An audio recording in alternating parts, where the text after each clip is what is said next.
Bahkan dalam kitab At-Tazkirah dari Sa'ar bin Hausab radhiyallahu an, Rasulullah sallallahu alaihi wasallam bersabda, seringan-ringannya sakaratul maut itu digambarkan seperti pohon berduri yang dibungkus dengan kain wol.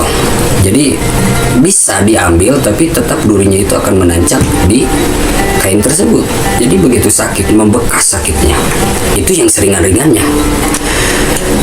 Lalu bagaimana kita bisa bercerita menggambarkan sakitnya sakaratul maut? Ya, riwayat-riwayat dari orang-orang yang sudah merasakannya, yang sudah merasakan sakaratul maut. Siapa mereka? Rasulullah Shallallahu Alaihi Wasallam yang pernah merasakan sakaratul maut dan menceritakan bagaimana sakitnya. Ada juga dari riwayat Sam bin Nuh alaihissalam ketika dibangkitkan oleh Nabi Isa alaihissalam atas izin Allah, dan riwayat daripada Rasulullah Sallallahu Alaihi Wasallam tentang pemuda Bani Israel yang menceritakan bagaimana sakitnya sakaratul maut. Juga ada kisah yang sangat populer, yaitu Nabi Idris alaihissalam. Ya, kita bahas satu-satu. Rasulullah Shallallahu Alaihi Wasallam bersabda, sakitnya sakaratul maut itu seperti ditusuk 300 pedang. Begitu sangat sakit. Bahkan ada sebuah riwayat mengatakan sakitnya sakaratul maut itu seperti dikuliti hidup-hidup.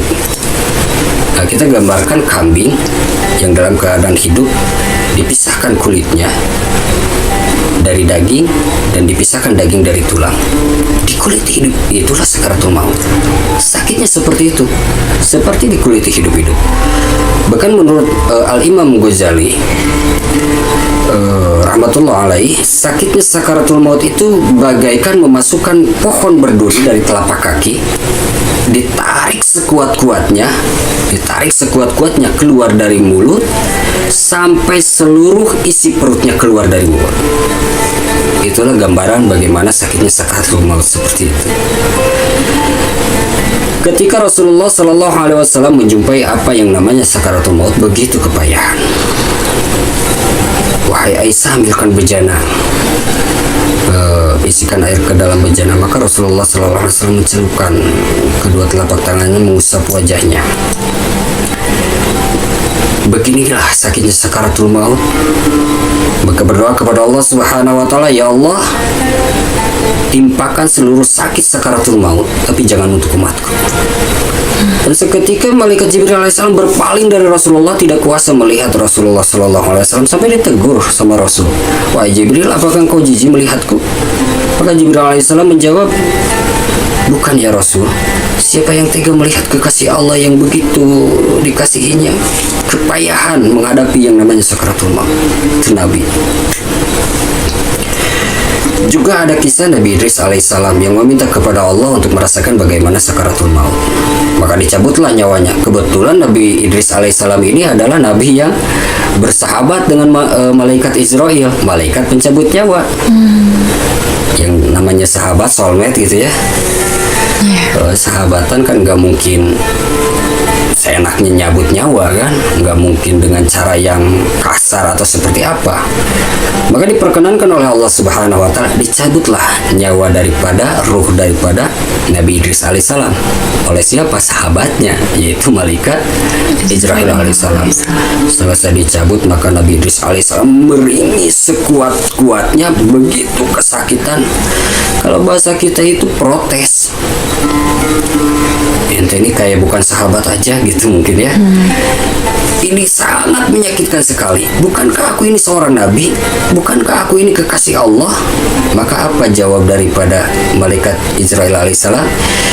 Ini sesungguhnya cabutan nyawa yang paling lembut yang aku biasa lakukan kepada para nabi dan orang-orang yang dicintai oleh Allah Subhanahu wa Ta'ala. Begitu sangat kepayahan. Apalagi kita sebagai orang-orang yang begitu banyak dosa.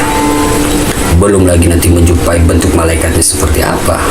Siksaan yang luar biasa. Dengan membawa ayat kulun nafsin dha'iqatul maut. Setiap suaranya menggelegar, sangat membuat setiap manusia, setiap makhluk ketakutan. Wujudnya begitu menyeramkan, bagaimana kakinya yang satu itu ada di bumi, yang satu ada di langit. sebesar apa itu. Sangat menyeramkan. Belum lagi sakaratul maut yang begitu sakit, rasanya luar biasa. Dikisahkan oleh Sam bin Nuh alaihissalam ketika dibangkitkan atas izin Allah oleh Nabi Isa alaihissalam untuk menjadi salah satu bukti mukjizat dari Allah Subhanahu wa taala.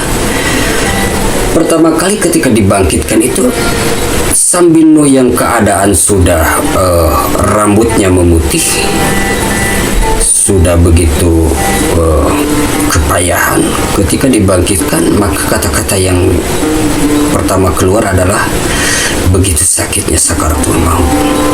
Padahal itu jeda waktunya sama begitu lama kan, tapi masih terasa. Dan Rasulullah Shallallahu Alaihi Wasallam menceritakan bagaimana kisah Bani Israel ketika sudah menjelang kematian, 100 tahun setelah kematiannya, pemuda Bani Israel ini menceritakan kepada Rasulullah Sallallahu Alaihi Wasallam, sakitnya sakaratul maut masih terasa padahal aku sudah mati selama 100 tahun. Bayangkan coba, masih terasa.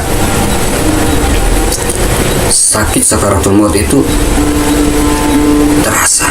Bahkan untuk orang-orang soleh kelas para nabi pun merasakan bagaimana sakitnya sakaratul maut. Setiap manusia akan menjumpai ajalnya.